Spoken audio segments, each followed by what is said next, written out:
नमस्कार, आप देख रहे हैं एनसीआर करंट न्यूज और मैं कुणाल सिंह। आपको बता दें कि आज शांति रतन फाउंडेशन की 76 ब्रांच में मस्तो बाबा ओशो के द्वारा बच्चों को मोटिवेशन क्लास दी गई। लॉकडाउन और कोरोना के कारण मोटिवेशन क्लास नहीं हो पाई थी, इसलिए आज मस्तो बाबा जी ने संस्था के सभी बच्चों को उनके उज्जवल भविष्य के लिए बहुत सी बातें बताई।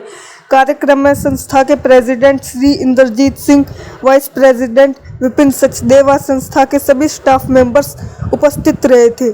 मस्तो बाबा कई वर्षों से आचार्य रजनीश जी के फॉलोअर हैं और उनके ही सिखाई गई सीख पर आगे बढ़े हैं।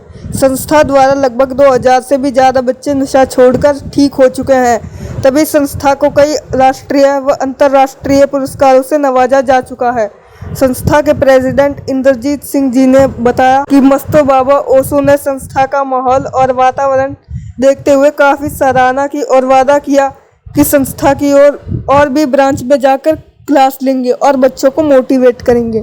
आप देखिए हमारे संवाददाता एसके सागर की रिपोर्ट। बधाई भी देता हूं और इनको ये कहना चाहता हूं कि अपने जीवन में जो भी इन्होंने जिस भी तरीके से जिस भी फेस से ये गुजरे और जैसे अच्छा जीवन अभी जी रहे हैं, इससे दूसरे लोगों को मोटिवेट करें और इस तरह से हम एक अच्छे जीवन को उपलब्ध हो सके, हमारे परिवार अच्छे हो सके, हमारे मित्र अच्छे हो सके और हम जीवन में फायदा उठाएं। एक अंतिम सवाल गुरुजी, आप जिस हिसाब से आपने इन बच्चों को जो बताया है, अगर ये उस पर पे आगे चले तो निश्चित तौर पे ये अपने आप को मुक्त कर पाएंगे? इसमें कोई संभावना ही नहीं है कि ये मुक्त ना हो। इस चीजों से ये वैज्ञानिक ढंग है और जो भी यहाँ सिखाया जा रहा है वैज्ञानिक ढंग से इससे मुक्त होंगे ही होंगे। बस इनको उस मार्ग पर चलने का थोड़ा सा पुरुषार्थ और प्रयास करना होगा, क्योंकि देखो हम मन के तल पर फंसे हुए हैं और उससे बाहर निकलने के लिए मान लो प्रार्थना है, उसको महसूस करते हमें अपने अवचेतन को स्ट्रांग करना है या ध्यान करके हमें शरीर मन भावना से दूरी करनी है। वो प्रयास तो इन मित्रों को स्वयं करना होगा, लेकिन अगर ये थोड़ा सा भी प्रयास करें तो मेरा ऐसा मानना है ज्यादा से ज्यादा 3 महीने में कोई भी किसी भी आदत से मुक्त हो सकता है, क्योंकि हमारे मन से मुक्त होने का मैक्सिमम पीरियड 90 डेज है। 90 डेज के अंदर अंदर हम उससे आसानी से मुक्त हो सकते हैं, लेकिन प्रयास हमें खुद करना पड़ेगा। मस्तो बाबा के उपदेश या बातों को सुन के जो यहाँ पे आपके बच्चे रह रहे हैं, उन पर कितना प्रभाव पड़ा होगा?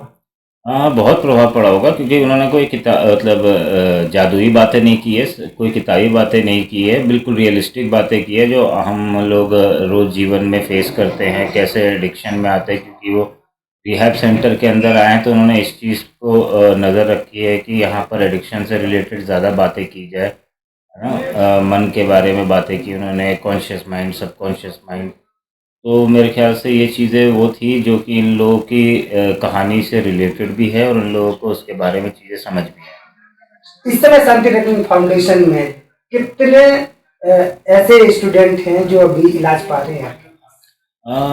लगभग ना करके भी 100 से ऊपर तो अभी बच्चे हैं जो कि एडमिट है, जिनका इलाज चल रहा है, और लगभग मेरे ख्याल 2000 से ऊपर बच्चे ऐसे होंगे जो ठीक होके जा चुके हैं। कई सालों से हम लोग ये काम कर रहे हैं। जैसा कि हम जानते हैं कि आपके और सारे सेंटर हैं इस शांति रतन फाउंडेशन का, छतरपुर के अलावा ये मस्तो बाबा जो हैं, ये और कहीं आपके सेंटर पे ये क्लासेस देंगे? हाँ, आज इनसे बात की गई है, इन्हें यहाँ का माहौल अच्छा लगा तो उन्होंने हमें वादा किया है कि जैसे ही उनको समय मिलेगा वो जब भी दिल्ली की तरफ आएंगे तो वो हमारे और सेंटरों में भी क्लासेस लेंगे, लोगों से बात करेंगे, जो कि हमारे लिए भी अच्छा है, उन बच्चों के लिए भी बहुत अच्छा है। इस समय जो बच्चे आपके पास हैं, इनमें ज्यादातर बच्चे किस बीमारी से कहें, क्योंकि बीमारी ही है जो नशा है, वो किस नशा से ज्यादा ग्रसित?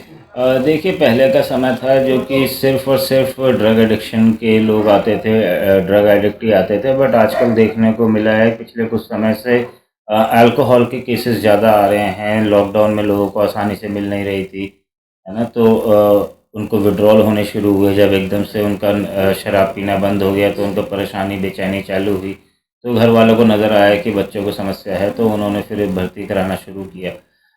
अभी रेशियो कहें तो अल्कोहल की रेशियो ज़्यादा है कंपैरेटिवली, अगर हम ड्रग्स और गांजे वगैरह की बात करें तो। मुझे ऐसा लग रहा है कि उन्होंने ज्ञान नहीं दिया, उन्होंने अपना अनुभव बांटा, क्योंकि ज्ञान बांटने में और अनुभव बांटने में बहुत अंतर होता है। और जो हमारा यहाँ जो 12 स्टेप प्रोग्राम चल रहा है रिहैबिलिटेशन सेंटर के अंदर, वो 12 कदमों का अनुभव पे आधारित है, ज्ञान पे आधारित प्रोग्राम नहीं है।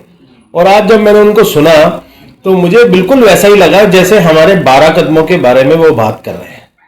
तो मेरे को बहुत अच्छा लगा उनका अनुभव, क्योंकि उनकी जो बात थी वो बहुत साइंटिफिक थी और मेरे समझ बहुत आसानी से आ गई। और मेरे को लगता है कि मेरे अंदर बच्चों को भी बहुत आसानी से समझ आई होगी कि मेडिटेशन और प्रार्थना का मेरी जिंदगी में रोल क्या है।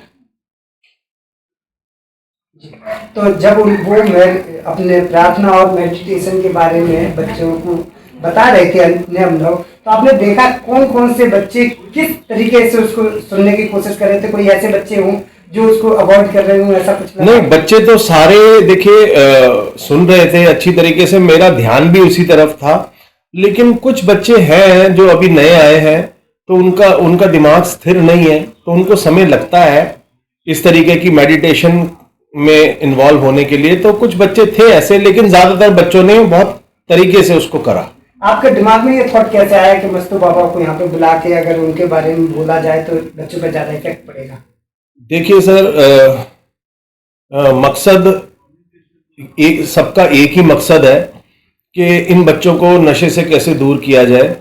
हमारा भी मकसद यही है और जितने भी धार्मिक स्थल हैं वो अपने अपने तरीके से बिल्कुल यही बातें बताते हैं। और मैं चाहता था कि देखना कि जो मस्तो बाबा है हमारे, वो किस तरीके से इन बच्चों को मेडिटेशन और प्रार्थना के बारे में बताते हैं। लेकिन मैं सच बता रहा हूँ, जो प्रार्थना के बारे में उन्होंने बताया वो बहुत ही गहरा था और बहुत ही सिंपल था कि किस तरीके से प्रार्थना मेरी जिंदगी में काम करती है। उन्होंने एक उदाहरण भी दिया, वो उदाहरण मुझे बहुत पसंद आया कि हमारे अंदर जो सबकॉन्शियस जो होता है उसके अंदर किस तरीके से हमारी प्रार्थना धीरे धीरे अंदर जाती है। वो मेरे को बहुत बढ़िया उनका उदाहरण लगा।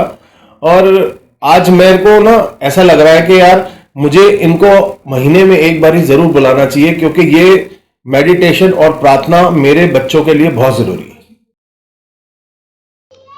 NCR करंट न्यूज को सब्सक्राइब करें और नोटिफिकेशन सबसे पहले पाने के लिए दबाएं बेल आइकॉन।